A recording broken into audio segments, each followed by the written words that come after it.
Hello friends, welcome to Sugar and Spice. இன்றைக்கி நம்ம கிச்சனில் நீங்கள் பார்க்க போகிற ரெசிபி ஒரு சூப்பரான ஸ்வீட் ரெசிபிங்க. பலாப்பழ கேசரி எப்படி பண்ணலாம் அப்படின்றத பார்க்கலாங்க. ரொம்பவே டேஸ்டியாக இருக்குங்க. நம்ம சாதாரண கேசரியை விட அல்வா மாதிரி வாயில் வச்சோன்னே கரையக்கூடிய ஒரு சூப்பரான கேசரிங்க இது. ஆக்சுவலாக நம்ம சேனலில் பார்த்திங்கன்னா 3000 சப்ஸ்கிரைபர் ரீச் ஆகிருக்குங்க. கிட்டத்தட்ட 3 வருஷம் ஆகிடுச்சுங்க. இருந்தாலும் அதுக்கு ஒரு பெஸ்ட்டான ரெசிபி கொடுக்கணும் அப்படின்றதுனால இந்த ரெசிபி பண்ணியிருக்கேங்க. நம்ம சேனல் சப்போர்ட் பண்ண அனைவருக்கும் மிகவும் ரொம்ப ரொம்ப நன்றிங்க. வாங்க இந்த ரெசிபி எப்படி செய்கிறது அப்படின்றத பார்க்கலாம். ஒரு கடாயில் ஒரு 2 ஸ்பூன் அளவுக்கு நெய் சேர்த்துக்கிறேங்க. நெய் நல்லா உருகினதுக்கப்புறம் கொஞ்சம் காஞ்ச திராட்சை, பிளாக் கிரேப்ஸும் அது கூடவே பார்த்திங்கன்னா ஒரு 10 முந்திரியும் சேர்த்து நல்லா வறுத்து எடுத்துக்கலாம். ஃப்ளேம் மீடியமாகவே வச்சு நல்லா சிவந்து வர வரைக்கும் வறுத்துக்கோங்க. திராட்சை பார்த்திங்கன்னா நல்லா பலூன் மாதிரி உப்பி வரணும். இப்போ வந்து தனியாக ஒரு பிளேட்டில் மாற்றி எடுத்துக்கலாங்க. இப்போ அதே நெய்யிலேயே 1 கப் அளவுக்கு ரவை எடுத்து வறுத்து எடுத்துக்கலாம். நல்லா தின்னாக இருக்கும் பார்த்திங்களா, அந்த ரவை சேர்த்துக்கோங்க. கேசரி ரொம்ப அருமையாக இருக்கும். ஃப்ளேம் மீடியமாகவே வச்சுட்டு நல்லா வாசம் வரும் பார்த்திங்களா, அந்த அளவுக்கு வறுத்து எடுத்துக்கோங்க. ரவை வந்து கலர் மாறாமல் பார்த்துக்கோங்க.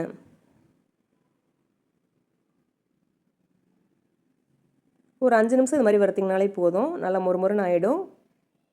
அப்போ தான் உங்களுக்கு கேசரி பார்த்திங்கன்னா அங்கங்கே ரவை இருக்க மாதிரி நல்லா ஒரு டேஸ்டியாக இருக்குங்க. நல்லா தெரியுதுங்களா, இந்த அளவுக்கு வறுத்து எடுத்துக்கலாம். இப்போ அதே கடாயிலே மறுபடியும் ஒரு 2 ஸ்பூன் அளவுக்கு நெய் சேர்த்துக்கிறேங்க. நெய் நல்லா உருகினதுக்கப்புறம் கிட்டத்தட்ட இந்த கேசரி செய்கிறதுக்கு ஒரு 20 பலாப்பழம் எடுத்துருந்தேன். அதில் பாதி வந்து கட் பண்ணி வச்சுக்கோங்க. இது மாதிரி சின்ன சின்ன பீஸாக கட் பண்ணி வச்சுக்கோங்க. பாதி வந்து ஒரு மிக்ஸி ஜாரில் போட்டு நல்லா பேஸ்ட்டாக அரைச்சி எடுத்துக்கலாம். இப்போ நம்ம கட் பண்ணி வச்சுருக்க பலாப்பழ பீஸ்லாம் போட்டு நல்லா வறுத்துக்கலாங்க. அந்த பழம் வந்து நல்லா சாஃப்டாக வெந்து வரணும். அந்த அளவுக்கு நல்லா வதக்குனிங்கனாலே போதும். இப்போ தெரியுதுங்களா, நல்லா பாருங்கள், கொஞ்சம் உப்பி வந்த மாதிரி இருக்குது தெரியுங்களா. இந்த அளவுக்கு நல்லா வறுபட்டு வந்ததுக்கப்புறம் நம்ம அரைச்சி வச்சுருக்க அந்த பலாப்பழ பேஸ்ட்டும் சேர்த்துக்கலாம். எல்லாமே அரைச்சி சேர்க்கலாம் அப்படின்ற ஒரு டவுட் கூட உங்களுக்கு இருக்கலாங்க. நம்ம அது மாதிரி கொஞ்சம் கட் பண்ணி சேர்க்கக்குள்ள அந்த கேசரியில் அங்கங்கே கடிபடக்குள்ள டேஸ்ட் ரொம்ப அருமையாக இருக்குங்க. இப்போ இது கூடவே நம்ம 1 கப் அளவு ரவை எடுத்தோம் இல்லையா, அதுக்கு வந்து 2.25 கப் அளவுக்கு தண்ணி சேர்க்கணும். இது வந்து கரெக்டான அளவாக இருக்குங்க. ஒரு பிஞ்ச் அளவுக்கு உப்பு சேர்த்துக்கலாம். உப்பு சேர்த்து செய்யக்குள்ள ஸ்வீட்டோட டேஸ்ட் நல்லா எடுத்து கொடுக்கும். ஒரு பிஞ்ச் அளவுக்கு குங்குமப்பூ சேர்த்துக்கிறேன். உங்கள்கிட்ட இல்லை அப்படின்னா இதுக்கு பதில் நீங்கள் ஃபுட் கலர் வேணுன்னா ஒரு பிஞ்ச் அளவுக்கு சேர்த்துக்கோங்க, எல்லோ கலர். நான் வந்து எந்த ஃபுட் கலரும் சேர்க்கலைங்க. ஆக்சுவலாக உங்களுக்கு அந்த பழத்தோட நிறமே இருக்கும். அது இல்லாமல் குங்குமப்பூ மட்டும் ஆட் பண்ணியிருக்கேன். தண்ணி நல்லா கொதி வரணுங்க. கொதி வந்ததுக்கப்புறம் நம்ம வறுத்து வச்சுருக்க ரவையை கொஞ்சம் கொஞ்சமாக சேர்த்து ஃப்ளேம் மீடியமாகவே வச்சுட்டு கட்டி இல்லாமல் நல்லா கிளறிக்கோங்க. ரவையெல்லாம் சேர்த்ததுக்கப்புறம் ஃப்ளேம் மீடியமாகவே வச்சுட்டு நல்லா ரவையை வேக வைங்க. ரவை வெந்ததுக்கப்புறம் தான் சர்க்கரை சேர்க்கணும். ரவை வேகங்காட்டி சேர்த்திங்க அப்படின்னா உங்களுக்கு ரவை சீக்கிரம் வேகாதுங்க. அதிகபட்சம் ஒரு 1/4 மணி நேரம் இருந்தாவே போதுங்க. சட்டுன்னு ஈஸியாகவே பண்ணிடலாம். இந்த சீசனில் கிடைக்கிற பலாப்பழத்தை வச்சு கண்டிப்பாக இந்த ரெசிபி செஞ்சு பாருங்கள். இப்போ தெரியுதுங்களா, நல்லா இந்த அளவுக்கு ட்ரை ஆகி வெந்ததுக்கப்புறம் 1 கப் அளவுக்கு சர்க்கரை சேர்த்துக்கிறேன். 1 கப் அளவு ரவை எடுத்தோம் அப்படின்னா அதே கப்லேயே 1 கப் அளவுக்கு சர்க்கரை சேர்த்திங்கனாலே போதும். ஆல்ரெடி உங்களுக்கு இந்த பழத்துலேயே ஸ்வீட் இருக்கும். 1 கப் அளவு சர்க்கரை சேர்த்திங்கனாலே இது கரெக்டான அளவாக இருக்குங்க. சர்க்கரை சேர்த்ததுக்கப்புறம் இந்த கேசரி பார்த்திங்கன்னா நல்லா இலகி வரும் பாருங்கள். ஒரு 5 நிமிஷத்துக்கு இதே மாதிரி கிளறிக்கோங்க. ரவையும் சர்க்கரை நல்லா ஒன்று சேர்ந்ததுக்கப்புறம்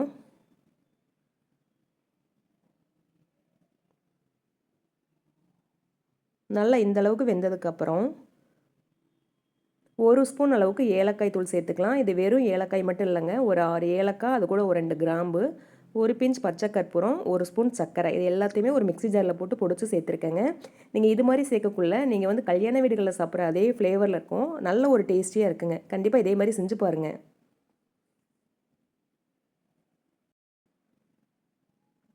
ஏலக்காய் தூள் சேர்த்ததுக்கப்புறம் நல்லா இந்த அளவுக்கு மிக்ஸ் பண்ணிக்கோங்க.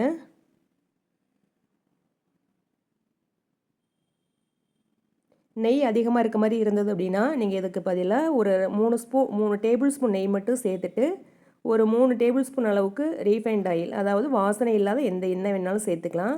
நான் ஃபைனலாக ஒரு 2 ஸ்பூன் அளவுக்கு நெய் சேர்த்துக்கிறேன். இது கூடவே நம்ம வறுத்து வச்சுருக்க நட்ஸை ஆட் பண்ணிக்கிறேங்க. நீங்கள் அந்த முந்திரிக்கு பதிலாக இது கூடவே பாதாம் வேணாலும் ஆட் பண்ணிக்கலாம். ரொம்ப ஒரு டேஸ்டியாக இருக்கும். அவ்வளோதாங்க, நம்மளோட கேசரி சூப்பராக ரெடி ஆகிடுச்சுங்க. கிட்டத்தட்ட ஒரு 5 பேர் இந்த கேசரி தாராளமாகவே சாப்பிட்லாம். வீட்டுக்கு யாராவது கெஸ்ட் வந்தால் கூட சரிங்க. சீக்கிரமாக பண்ணி கொடுக்கக்கூடிய ஒரு சூப்பரான ரெசிபி. இதே மாதிரி நீங்கள் பலாப்பழத்துக்கு பதிலாக மாம்பழம் வச்சு கூட செஞ்சு பார்க்கலாங்க. ரொம்ப அருமையாக இருக்கும். கண்டிப்பாக இந்த ரெசிபி உங்கள் எல்லாத்துக்குமே பிடிச்சதா இருக்கும்னு நினைக்கிறேங்க.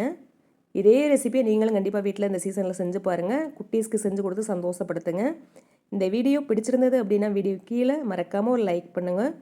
உங்கள் ஃப்ரெண்ட் அண்ட் ஃபேமிலி எல்லாருக்குமே ஷேர் பண்ணுங்கள். இது வரைக்கும் நம்ம சேனல் பார்த்துட்டு சப்ஸ்கிரைப் பண்ணாமல் இருக்கவங்க கொஞ்சம் சப்ஸ்கிரைப் பண்ணி சப்போர்ட் பண்ணுங்கள். இது வரைக்கும் நம்ம சேனலுக்கு தொடர்ந்து சப்போர்ட் பண்ணுற எல்லாருக்குமே இந்த நேரத்தில் ரொம்ப நன்றி சொல்ல கடமைப்பட்டிருக்கேங்க. வீடியோவுக்கு மறக்காமல் லைக் பண்ணி கமெண்ட் பண்ணுங்கள். தேங்க்ஸ் ஃபார் வாட்சிங்.